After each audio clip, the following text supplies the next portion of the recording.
Bueno, Eduardo, gracias por venir a ¿De qué querés hablar? En esta ocasión sos el cuarto invitado a este ciclo de entrevistas, así que para mí y para todos es un honor que estés acá. No, el honor es mío y te agradezco mucho. Siempre es bueno que hablemos de fútbol y de todo lo que nos concierne en la vida de cada uno y en todo, y es un placer estar acá. Como a todos, le hago la misma pregunta, la pregunta inicial, porque muchos me han preguntado, bueno, ¿por qué se pregunta, ¿no? ¿De qué quiere hablar el invitado? Una pregunta simple. Una charla sin libreto. En este podcast todo puede pasar. Emociones, anécdotas, risas. Si la conversación es real, el resto se da solo. Esto es ¿De qué querés hablar? Y lo mejor es que nunca sabes por dónde puede arrancar.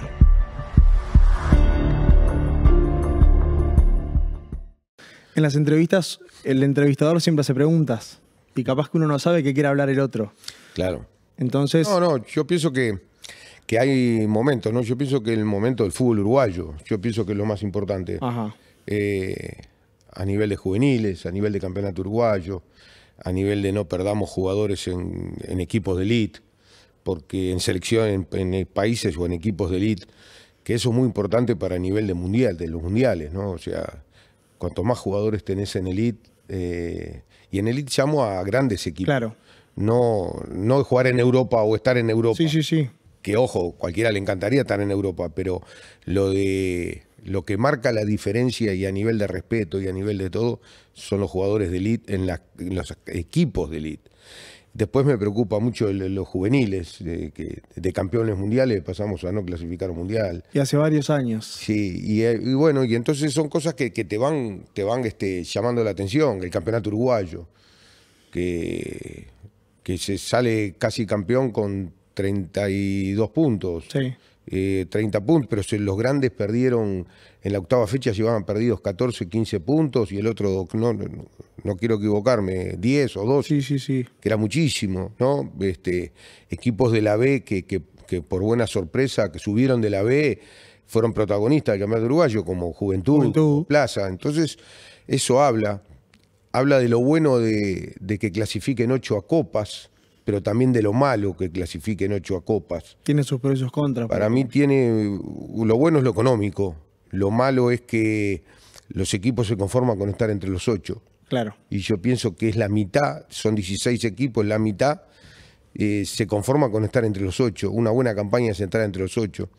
Y yo concibo de que vos empezás dirigiendo o empezás jugando para ser campeón, y no con esos fines. Entonces hay cosas que me preocupan, sí, del futuro del fútbol uruguayo. O sea que si te preguntan, Eduardo Acevedo, ¿de qué querés hablar? Es fútbol. Sí, siempre es de fútbol, ¿no? Fútbol, táctica y todas esas cosas, digo. Soy una persona que en promedio, no en directo, sino que lo que tengo que ver, veo un promedio de 6 partidos por día. Y bueno, y escribo mucho y hago entrenamientos y edito. Claro. Y entonces sí veo evoluciones y veo cosas que no están evolucionando bien, ¿no? Ahora, vos fuiste jugador, fuiste entrenador desde hace muchos años, sos entrenador hoy en día y también estás en esa faceta periodística, comentando, analizando. ¿Cómo llevas la vida hoy en día con toda esa mezcla, ¿no? Que lleva tiempo, dedicación? Yo soy entrenador, yo soy director técnico. O sea, lo hago en estos momentos, primero porque es un grupo bárbaro de trabajo, es un grupo que voy y paso bien y me divierto y la gente es buenísima. Imagínate que vamos a veces a Cerro Largo, que son 400 ida, 400 de vuelta y la pasamos bárbaro. Claro. Y capaz que te vas a las 8 de la mañana y volvés a la 1 de la madrugada. Pero la pasás divino. Pero pasás bien porque el grupo, yo pienso que el grupo es...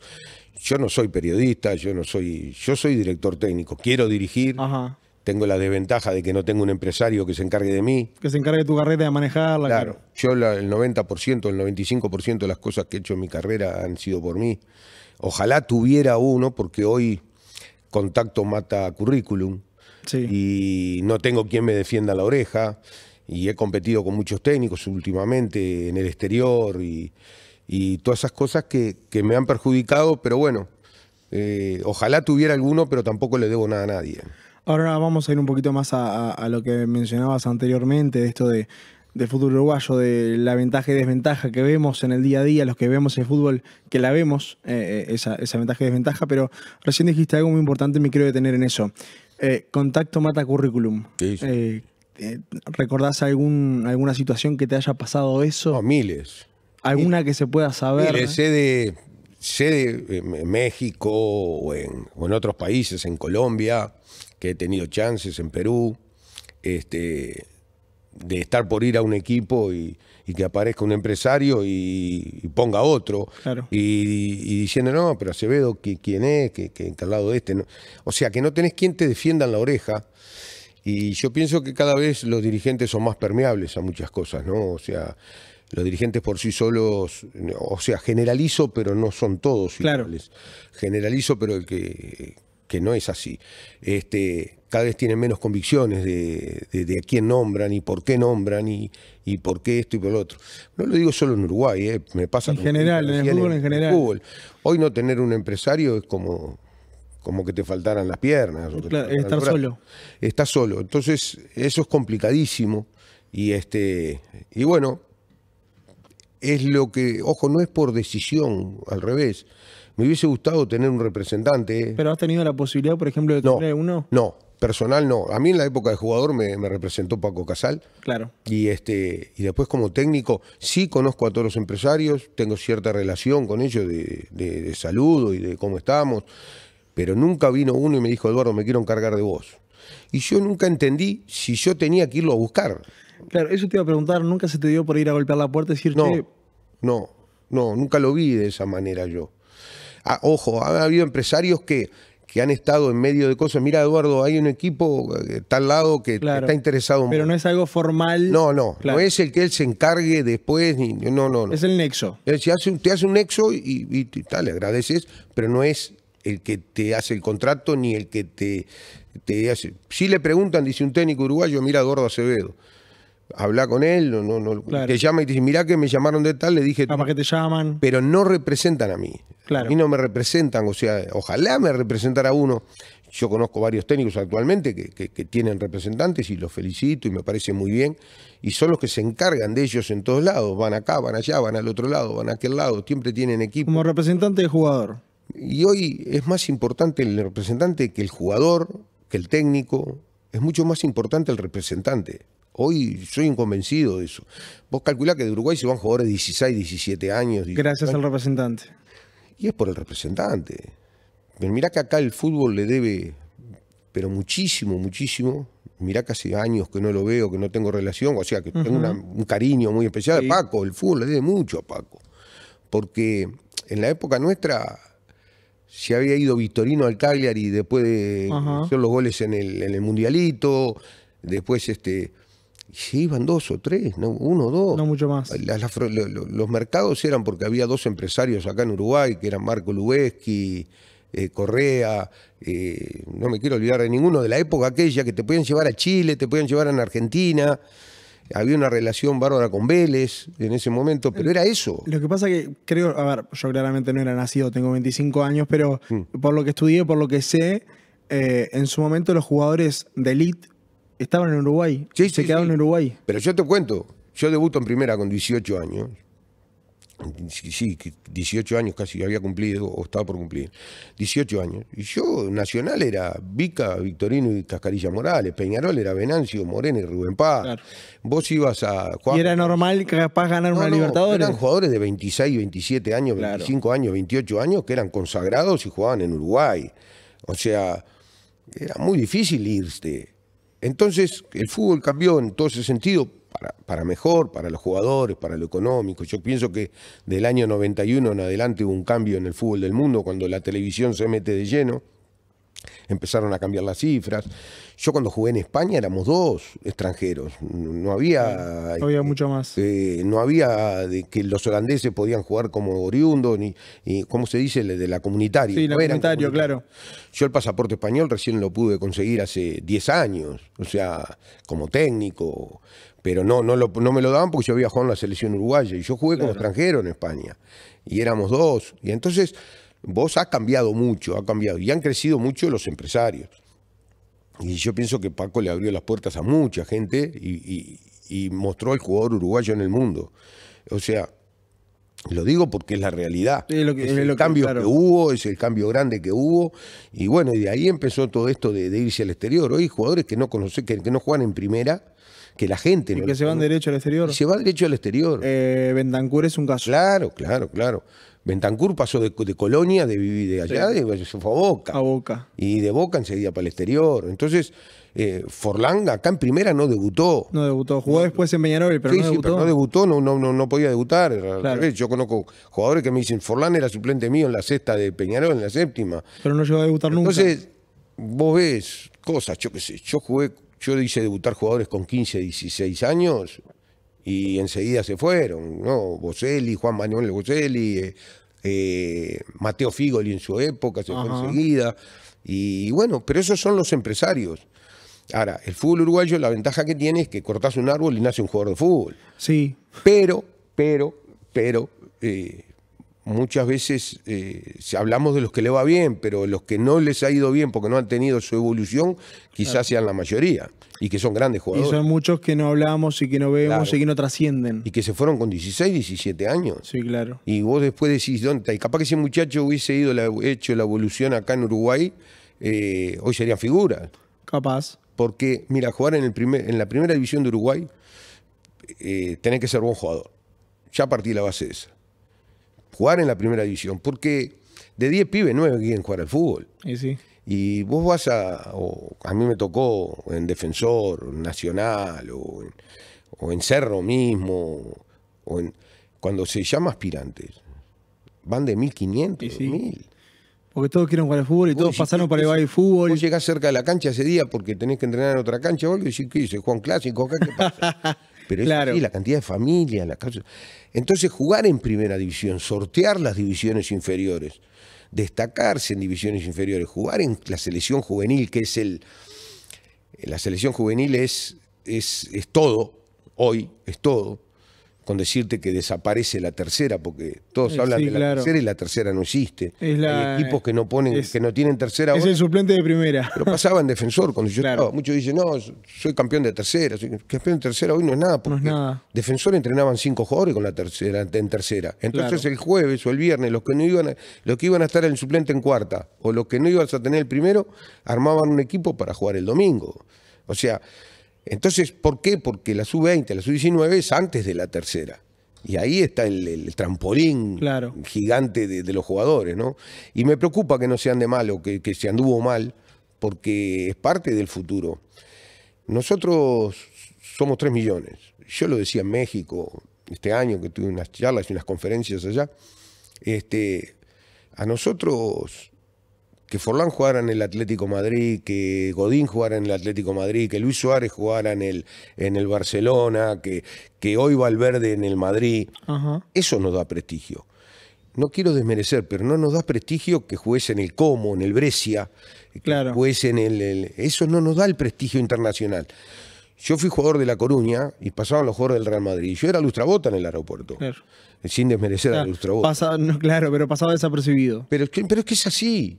Entonces, y mismo para los jugadores, que vos seas jugador del Real Madrid, que seas jugador del Barcelona, que seas jugador del Inter, del Milan, o en la Premier ahora, en los grandes equipos, te da un respeto y en los mundiales, y en todo, y eso nos ha mantenido nosotros. Yo recuerdo que yo era chico, pero recuerdo de ver a Tabaré Viudés en el Milan, que jugó 3 minutos, pero el pase, pero está en el pase en el Milan está en el Milan, entrena con los jugadores del Milan, está con Beckham en su momento, pero es así. Y ese era el prestigio. Pero es así, pero a nivel de los otros jugadores también.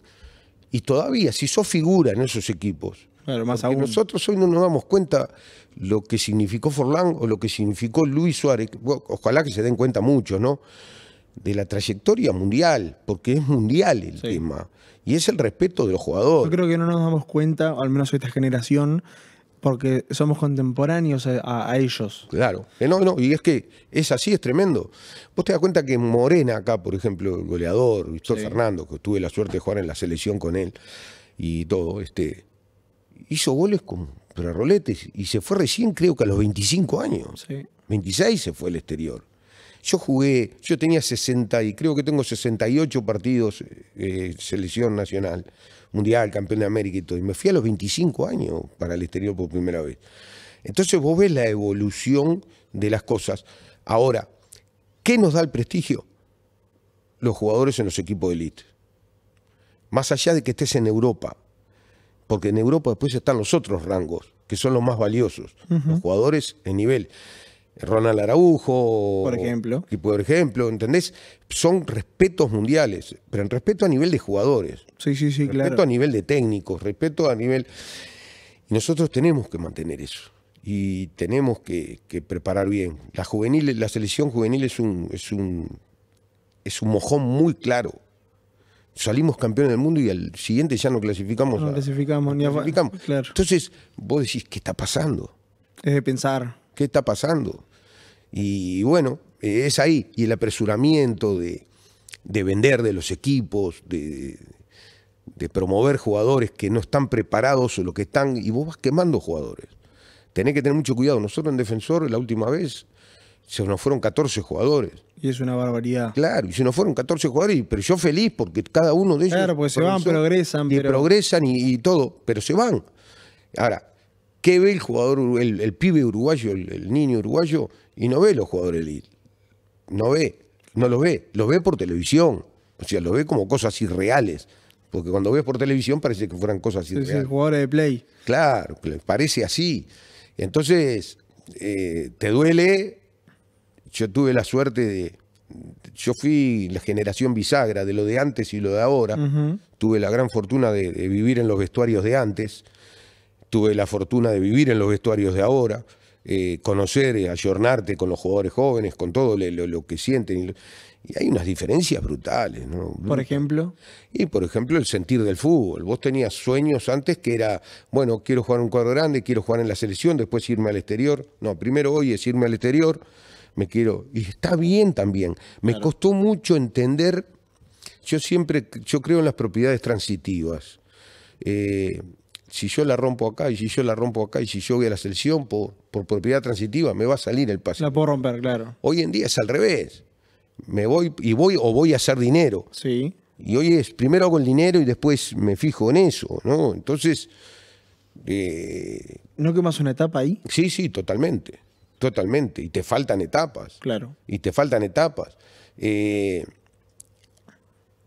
Yo pienso que a Valverde se vendió en un momento que había jugado 2 o 3 partidos en primera, que más o menos por los juveniles sabíamos lo que jugaba. Sí, claro. Y después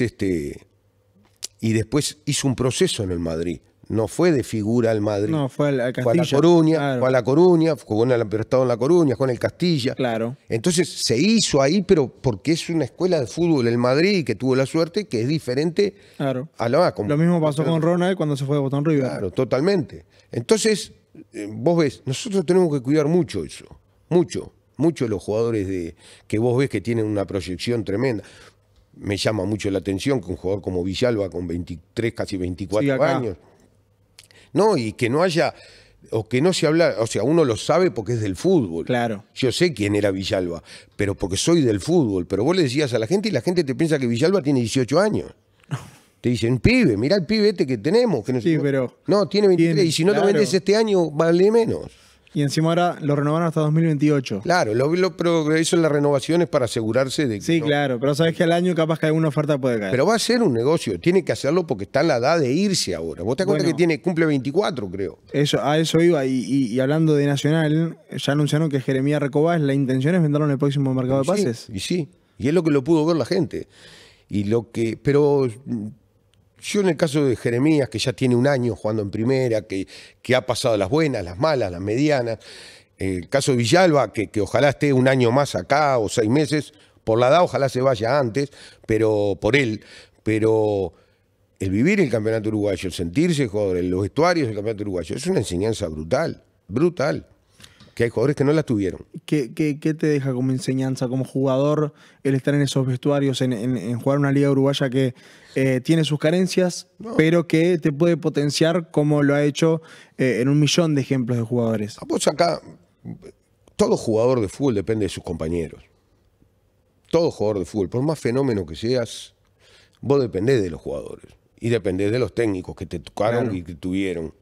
No, yo veo cosas que me llaman mucho la atención, pero vos, un jugador de fútbol es, para poderse destacar, el fútbol no es individual, es colectivo. El jugador, los compañeros tienen que saber quién es la figura del equipo, a quién tenemos que hacer, quién me va a salvar. Tengo que jugar, él tiene que colaborar solidariamente para el equipo, pero yo tengo que saber que ese me va a salvar. En la época nuestra subimos el Polilla y yo juntos de abajo, pero en todas las categorías jugábamos con Polilla. Todos los compañeros sabían que Polilla te iba a salvar. Futbolísticamente era un monstruo, para mí era un monstruo. No le erraba. Era un jugador impresionante. Y bueno, pero todos sabíamos, y se sabía de antes. Yo cuando dirigí Nacional tuve la fortuna de tener a un gerente como Daniel Enríquez, que Daniel Enríquez llegó a Nacional y ya nos conocíamos de antes, pero tuvimos una charla, una cena un día, me dice, bueno, Eduardo, mira, este año tenés a este, a este, a este, a este y a este. El año que viene tenés a este, a este, a este. Dentro de 2 años está este. Dentro de 3, se sabía toda la escalera. Toda la proyección. Se sabía toda la escalera y la escalera se dio, como dijo Daniel. Bueno, hoy Daniel está en las inferiores de Danubio, claro. Un disparate, ¿no? O sea, bien por Danubio, pero un disparate por todo lo demás del fútbol, porque la política, no, él no, porque políticamente para mí es una persona que no se puede desaprovechar. Sí. Y entonces, pero que te facilitan las cosas. Claro. Y él iba viendo y conocía cada cosa de cada jugador de abajo, y él me decía, mira, yo te hago la apuesta que dentro de 4 años este jugador va a ser figura. Y vos llevabas el proceso y los traías y vos... A mí me pasó en Defensor también que Defensor es un equipo que trabajó siempre bien, abajo y todo bárbaro, pero yo subí a un Benavides, por ejemplo, que era suplente en cuarta, jugaba 15 minutos, claro. 20 minutos, y mando a mi hermano Alejandro y mando a Jota a ver la cuarta, y me dice, mira, hay un pibe que entra faltando 20 minutos que la rompe, y no juega, no. Al segundo partido lo mandé de nuevo. Hay un pibe en la cuarta que no estaba en selecciones juveniles ni nada. Entonces, a la tercera vez que me dicen, venga para el primero. Lo tengo claro. 1 mes y medio entrenando en el primero y lo hago debutar contra Wander, en la cancha de Wander. Y su pase fueron de $3,5 millones, el cual jugó 2 mundiales, jugó mundial, juvenil, jugó claro. Sudamericano, jugó todo. Y bueno, pasan esas cosas también. Pero están en equipos que están protegidos. Ahora, si lo que querés es hacer el negocio de un día para el otro, es imposible. Entonces ahí, ¿qué más? Claro. Y si haces el negocio y el jugador no está preparado, también ¿qué más? Lo que más a él y que más el negocio. Que más el futuro y que más cosas del fútbol claro. uruguayo. ¿Qué jugador recordás de hacerlo debutar, de ver ese proceso de joven, de juveniles, de hacerlo debutar y decir, tuvo una gran carrera, está teniendo una gran carrera? ¿Qué jugador te ha quedado marcado? Bueno, Benavides mismo está en el Leganés. En el Leganés, sí. En el Leganés y juega y es capitán coso. Y vos ves en los procesos, él tuvo una lesión en Independiente que lo complicó, una lesión de cruzados. Yo vi el otro día que en un partido Boselli hizo 4 goles. Es verdad, es cierto. Y bueno, van a Europa. Y él se fue con 15 años, debutó en primera y con 17. Y después tenés varios, ¿no? Piquerés. Cougo, que eran extremos, que eran delanteros, los convertimos a Piquerés, era un volante por izquierda o un puntero por izquierda, pero tenía tanta potencia que había que desarrollarlo, ¿no? Claro. Que él necesitaba más espacio para desarrollar. Y lo fuimos transformando, y hoy es Piquerés, campeón de AME, campeón de la Libertadores, campeón de todo. Y son cosas, la evolución de cada uno. Lástima las lesiones que tuvo Carneiro, porque Carneiro para mí es el mejor jugador de fútbol uruguayo. ¿Sí? Sí. Si Carneiro está 100% físicamente... Mira, yo tuve 2 etapas con Carneiro cuando pibe. Él había debutado con Juan Tejera. Ajá. Un partido. Y después lo agarro yo y ya teníamos a Maxi Gómez, que fue un fenómeno. Claro, el defensor. Y ya teníamos preparando a Carneiro. Y Carneiro tuvo problemas de lesión, una pubalgia grande cuando el problema nuestro. Ahora vos ves lo que le pasó con los cruzados. Sí. Después tuvo el problema en San Pablo. O sea, pero si él no tiene esos problemas, yo no me cabe ninguna duda. Es el mejor jugador, junto con el Diente López, junto con mejor jugador del fútbol uruguayo, lejos. Un jugador con un físico privilegiado, con una altura privilegiada, que te juega tanto por bajo como por arriba. Entonces, vos ves que hay jugadores de todo tipo, ¿no? O sea, Rabuñal ahora demostró este año también de nuevo en Liverpool lo que es ser un volante central. Y Defensor no lo llamó de vuelta. Y no lo llamó de vuelta. Y bueno, y no lo valoraron. Entonces... Vos ves, él tuvo una lesión en Rosario Central, le fue a México primero, después fue una lesión en Rosario Central de rodilla también, y después jugó en Cerro, jugó en Torque, jugó en Cerro. Defensor no lo volvió a llamar. Y ahora en Liverpool pudo salir campeón y me dio una alegría tremenda por él, ¿no? Claro. Mencionaste a Cerro recién. Sí. Como técnico tuviste 2 pasajes por Cerros preciosos. Sí. Y uno de ellos, ganador de la pre-liguilla de la Libertadores. Sí, y el segundo pasaje, el último día, pasó como ayer. El último día definíamos Peñarol, Nacional y nosotros. Es cierto. Y a nosotros nos hicieron jugar de mañana, no al mismo horario. Claro, cuando no se jugaban en simultáneo, claro. Peñarol y Nacional jugaron al mismo horario y a nosotros nos hicieron jugar de mañana. Y nosotros ganamos el partido con Racing. Claro, esperando teníamos resultados. Teníamos chance de ser campeones el último partido. Pero clasificamos como Uruguay 2 a Libertadores. Claro. Con Cerro. Y Cerro la primera de campeón de la liguilla pre-Libertadores. Yo lo agarré octavo a séptimo, octavo a Defensor en la sexta fecha, creo, quinta, sexta fecha. Y me acuerdo de una cosa que me dijo, yo lo venía viendo, porque yo había venido de México, y como jugaba mi sobrino Matías, fui a ver a Cerro 3 o 4 veces, escondido, lo fui a ver, y dije, tiene buen equipo Cerro. Y se estaba haciendo un buen trabajo. Y cuando yo asumo, que me llama Miguel Cejas, un fenómeno, el presidente de Cerro, un fenómeno que tuve yo como presidente, nos juntamos y yo le dije, yo le digo una cosa nomás, yo aspiro a pelear el campeonato. Y todo el mundo me miraba. Y cuando le dije a los jugadores, yo vengo acá a pelear el campeonato y el que no, bájese del barco. Y me acuerdo que Dadomo siempre me lo dice cuando me ve, Claudio Dadomo, que lo dirigí y lo quiero mucho. Y ¿vos cómo dijiste eso aquel día? Sí. Y le digo, porque veía las condiciones, y fue un tema de trabajo y convencimiento y cada vez más. Y si hubiese seguido ese plantel hubiésemos logrado muchas más cosas. Claro. Y después el otro plantel de Cerro, que ojo, tengo un agradecimiento a Cerro eterno, ¿no? O sea, yo en Cerro, y me lo demuestra la gente, pero no es fácil que te vaya bien en Cerro. No es fácil. No es fácil.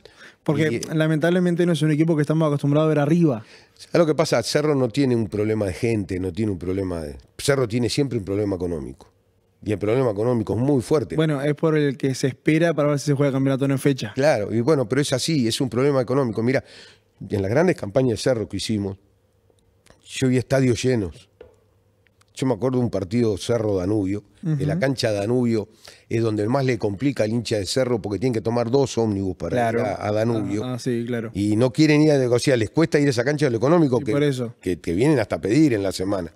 Y lo vi lleno, con su hinchada Danubio y con la hinchada de Cerro. Parecía un partido de fútbol argentino. Y aparte las 2 hinchadas gritando, fue un partido, y no me voy a olvidar más, el último partido con Racing de mañana en la cancha de Racing, quedó gente afuera, había gente afuera, y le ganamos a Racing en la mañana esa, que fue un partido muy bueno del equipo, y esperar a la tarde a ver qué pasaba. Y bueno, con resultado visto nosotros, jugaron los 2. Claro. Y bueno, pero yo decirte, mi mamá tiene 92 años, los cumplió el 7 de mayo. Y mi madre los domingos lo único que pregunta es, ¿cómo salió Cerro? Mi madre quedó así, es una anécdota que cuento a todos lados.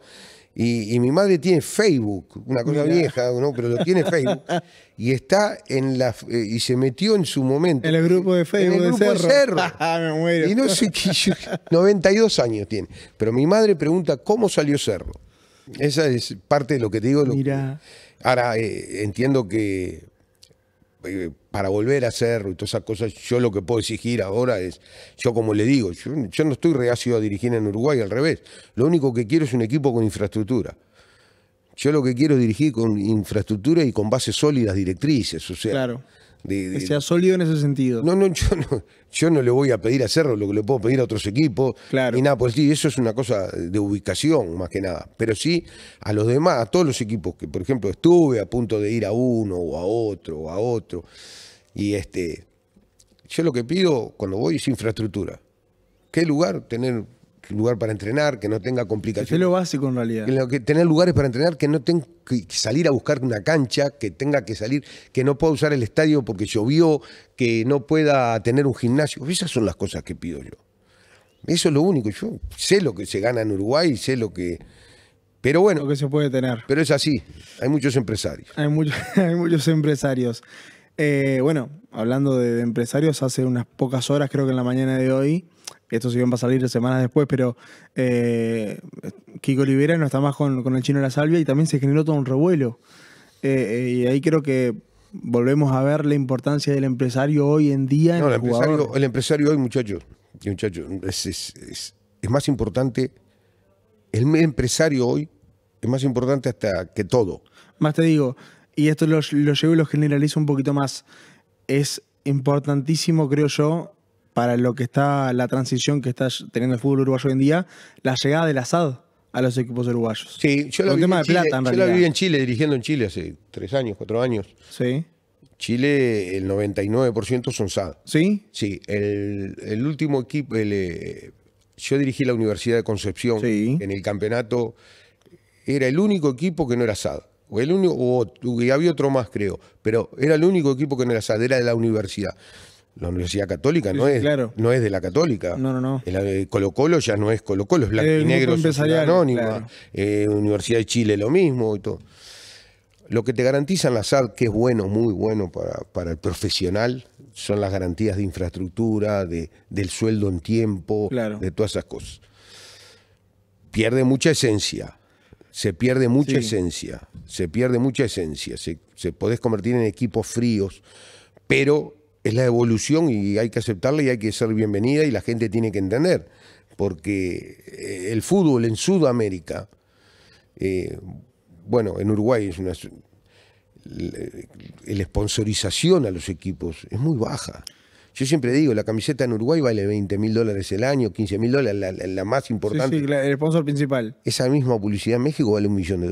Es un montón. Entonces te estoy diciendo, bueno, lo que pasa es que vos en México, por ejemplo, tenés 140 millones de personas y acá tenés 3,5 millones. Entonces vos haces... Es todo mucho más chico acá. Todas las comparaciones es imposible, pero ¿qué pasa? Después tenés que competir contra México tenés que competir contra la gente esa. O sea, nos desfavorece mucho la cantidad de televidentes que puede tener una señal en el exterior o acá, se paga más cuanta más gente. Claro. Entonces, hay cosas que vos decís, bueno, pero sí, pero después competimos contra ellos. Yo, por ejemplo, te pongo Brasil, juego contra el Gremio campeón de América, con Defensor, sí, y en Defensor habíamos comprado un gimnasio que nos costó $240.000, creo que era en total. Una fortuna para Uruguay. Para Uruguay es un montón de plata. Y nosotros estábamos felices. Y cuando empatamos con Gremio 1-1 acá, campeón de América. Gremio estuvo 4 años sin vender a un jugador. El primero que vende es para salir campeón. Y el presidente me muestra instalaciones de Gremio, el presidente de Gremio, y una máquina sola que tenían en Gremio valía $800.000. Claro. Entonces vos mirás eso y vos decís... ¿Cómo compito? Y competís, pero competimos gracias al temperamento, a lo que es el jugador, a lo que es las ganas del jugador, las estrategias de los técnicos. Ahora, imposible jugarles de igual a igual. Claro. Por eso entran muchas cosas. Pero por eso te dicen, no, está bien, la publicidad vale esto y la publicidad en México vale esto.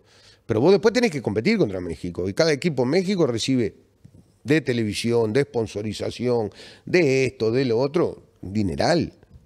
Entonces vos acá no. Todo mucho más grande. Vos no lo tenés. Ahora, lo entendería si vos decís, bueno, pues yo no compito. Sí, competimos contra ellos. Y después vamos a los mundiales contra ellos. Sí. Y vamos, yo qué sé, Colombia, lo que vende Colombia, que nadie se da cuenta hoy la televisión más importante de Sudamérica, sacando Brasil, que es un mundo aparte. ¿no? Sí, es como un continente aparte. Sí. Colombia hoy era la central de las cadenas de Fox, de ESPN, de lo que más se vendía, de los más televidentes. Y vos decís, ¿pero qué? Ponen un colombiano y no me ponen a mí para comentar un partido. ¿Pero por algo será? Pero es porque tienen mayores televidentes. Entonces eso es lo que marca el fútbol del mundo, que es así. Hablabas de equipos extranjeros, hablaste de México, de Colombia, de Brasil. Y esto me lleva a repasar y a entender, ahora teniendo en cuenta este panorama, la actuación de Peñarol en la Libertadores del 2024, o sea, el año pasado. Sí. Bueno, pero teniendo en cuenta, obviamente, las distancias económicas, teniendo en cuenta capaz que infraestructura... Está bien, te entiendo. Yo siempre quiero que los equipos uruguayos Hay dos cosas. A ver. La década del 80, sí, cuando Uruguay termina de ser, los cuadros uruguayos son campeones de América y del mundo, Peñarol, Nacional y todo, las Copas América, las Copas Libertadores empezaban en junio. Claro. No empezaban en febrero. Fines de febrero, principio de marzo. Y creo que tampoco había fase preliminar y esas cosas. Y había 2 brasileros, y había 2 argentinos, había 2 uruguayos, había 2 chilenos, 2 claro, colombianos. era más equitativo. Hoy es un brasileirao reforzado en la Copa claro. Libertadores, porque es así, es una realidad. Pero, ¿qué pasa? Vos dirigís cualquier cuadro del fútbol uruguayo, clasificaste a la Copa, pero en diciembre, como hiciste una gran campaña, clasificaste a la Copa, te vendieron 5 jugadores, 6 jugadores se fueron, 7 no lo pudieron renovar.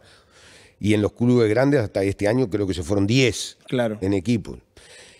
Y vos empezás a entrenar el 2 de enero y el 10 de enero ya tenés un clásico. Ya tenés los clásicos, Peñarol Nacional, los demás equipos. Tenés que competir. Además. No hiciste pretemporada, no hiciste nada. Y vos tenés que armar todo un equipo en un mes.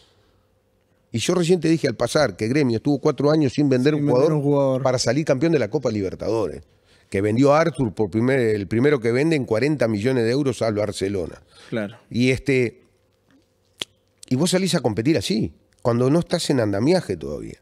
La ventaja de antes era que se empezaba en junio. Vos ya tenías un campeonato, una rueda. Medio año de rodaje. Medio año de rodaje, ya sabías dónde estabas, ya sabías. Y hoy pasan esas cosas. Y bueno, a planteles. Después te podés tener la suerte, como el año pasado, que está bien, Peñarol hizo todos los méritos, pero cuando Nacional juega con San Pablo, Peñarol juega con Destronches. Sí. Y te toca una serie así y es mucho más accesible. Mucho más. A vos te toca un brasilero fuerte como San Pablo y te toca Destronches.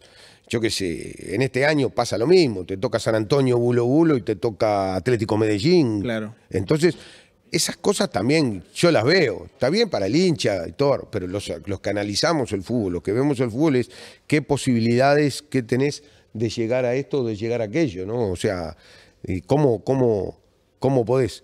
Peñarol lo hizo bien el año pasado, llegó, hay que ganar y se gana, a tal altura, a muchas cosas, pero no son los mismos rivales. Que vos te encuentres con un San Pablo, que te encuentres con un Destronches, que vos te encuentres en una situación así, como ahora compararon lo de Inter, aunque el Inter no es el Inter de antes, como Bahía tampoco es el Bahía de antes, que ojo, que los brasileros ahora para la Copa Libertadores un rato, vas a ver que se refuerzan todo para meter en la última. Y ellos tienen el plata más a mano. Y claro. Y pueden reforzarse hasta el medio local mucho más fuerte que nosotros. Entonces, lo que vos hagas en Libertadores depende mucho. Defensor llegó a estar entre los 4 primeros de la Libertadores. Claro. Y se dio el año del Mundial. Como los años del Mundial también son muy especiales. Los jugadores, sí. Hay muchas cosas que te estás jugando como jugador si te perdés el Mundial. Claro. Hay muchas cosas. Hay distracción, el Mundial te distrae, la preparación del Mundial, ser jugador mundialista. Hay muchas cosas. Son años que hay que aprovechar.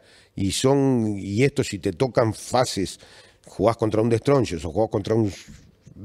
Sin desmerecer a Antonio Bulo Bulo. Pero no, cualquiera no es tonto para decir...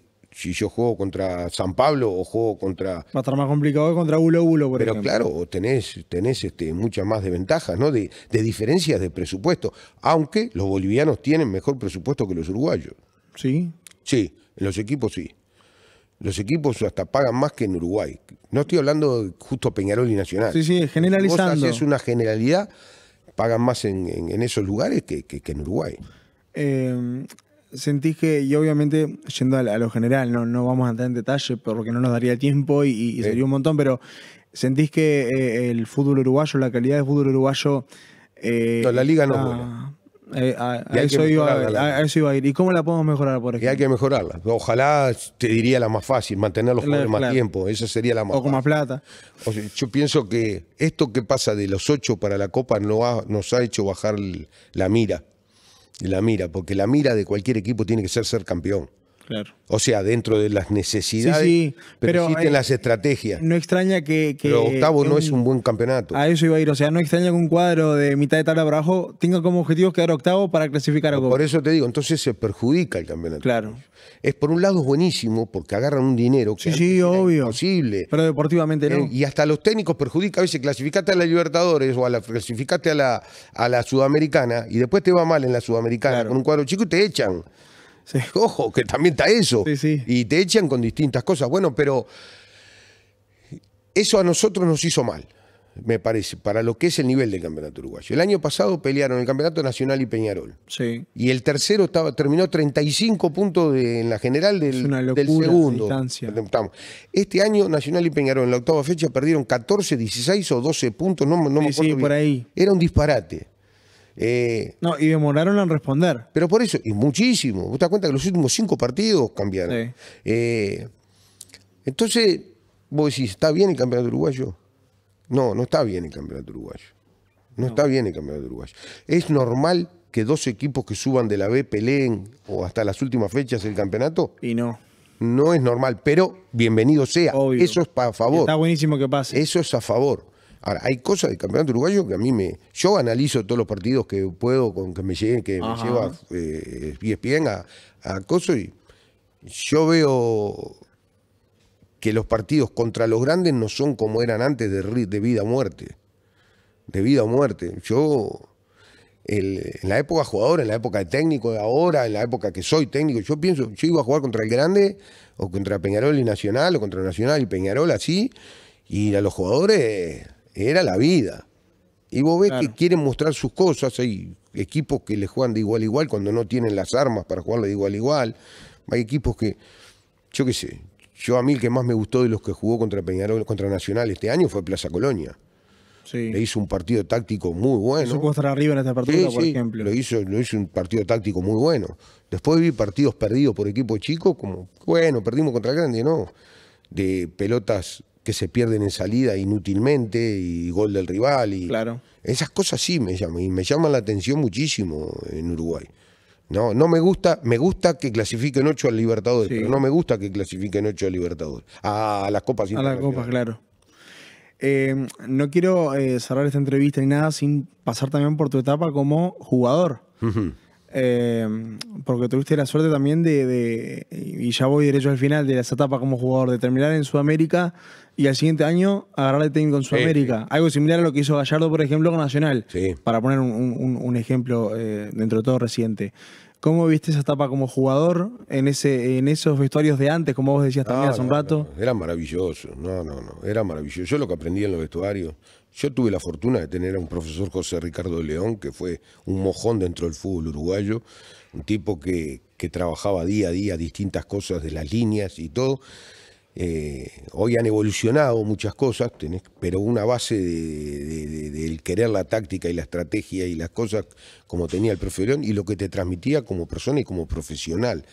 El profesor de León tenía una frase que era: hay que tenerle miedo a los compañeros, no a los rivales. ¿Cómo a los compañeros? Sí, para no fallarles. Claro. No fallarle a los compañeros. Vos no le podés fallar ni en tu vida privada ni en tu vida profesional. A tus compañeros son socios.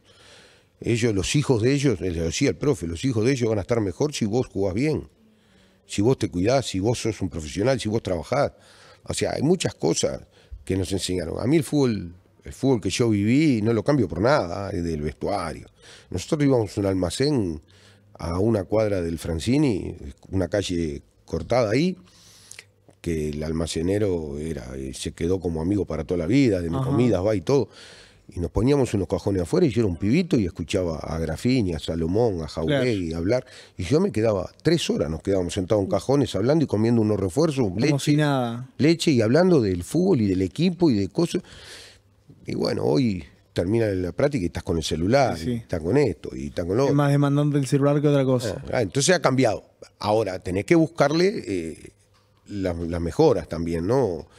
tenés muchas más cosas para estar informado. Yo con los contactos con los jugadores, yo a los jugadores les estoy mandando videos de 1 minuto del rival constantemente y los comento al otro día. Vos tenés tecnología que no la tenías. Claro. Antes yo pesaba 75 kilos y entrenaba con 1,90 y lo subía a caballito.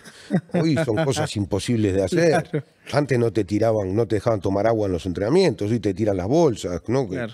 Que es así, o sea, ha cambiado mucho.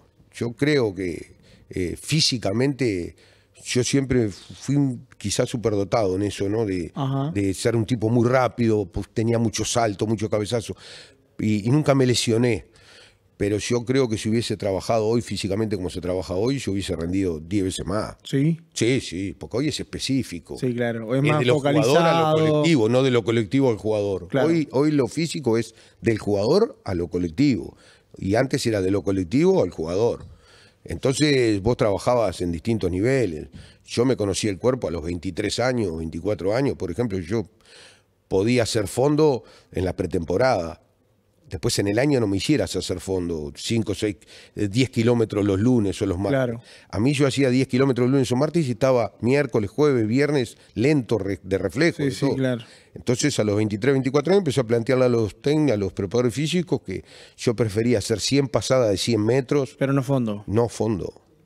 Porque yo el fondo ya lo tenía, lo aeróbico claro, ya lo tenía. Ya estaba contigo. Entonces lo conocí yo cuando fui a Europa, después... yo me cuidaba mucho, pero aprendí mucho de alimentación, aprendí mucho de las horas de descanso, de cómo tenían que ser las horas de descanso, aprendí mucho de esas cosas.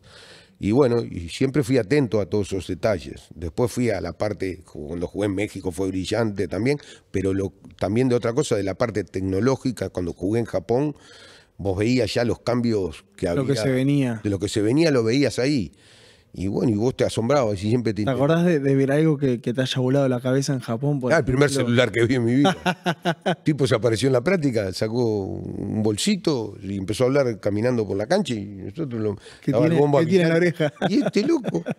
Y bueno, y eran esos ladrillos, ¿no? Claro, pero era no tenía cable. Pero vos te imaginate, y este está hablando en la cancha, está hablando de cosas, ¿no? Y bueno, he visto muchas cosas y hay veces que recuerdo cosas de cómo fui evolucionando yo y de lo que he aprendido y trato de aprender constantemente. Ahora, hablamos de cosas lindas que han pasado en esa carrera como futbolista, en esa etapa, pero ¿recordás algún momento triste, angustiante que te haya pasado en esa carrera? Yo pienso que son todas experiencias. No, a mí me pega la pelota contra Argentina, yo giro, pega, sale para un lado y gol de Argentina. Saco otra pelota en la raya en el segundo tiempo, que por suerte tengo la foto y la sacó el libro de la FIFA, la foto que saco la pelota dentro del arco contra Argentina. Nadie dijo nada de eso. Pero si yo soy defensa me va a pasar esas cosas. Te puede pasar. Van a pasar. Como nunca, una vez sola me hice un gol en contra en defensor que me pega la pelota también de desvío. Sí. Y si estás ahí te pasan esas cosas. ¿Y qué pasa por la cabeza de un jugador cuando...? No, madurez, respaldo familiar, tenés que tener muchas cosas. Lo que pasa es que yo soy un convencido de los por qué. ¿Por qué pasó esto? ¿Por qué pasa esto? ¿Por qué pasa aquello? ¿Por qué pasó lo otro? Y siempre te haces esa pregunta. Sí, claro. Cuando llegas a esa respuesta, te es mucho más fácil canalizar. Así como los buenos momentos, los grandes momentos y me acuerdo cuando le hice el gol a Chile, para mí se me caía el estadio encima.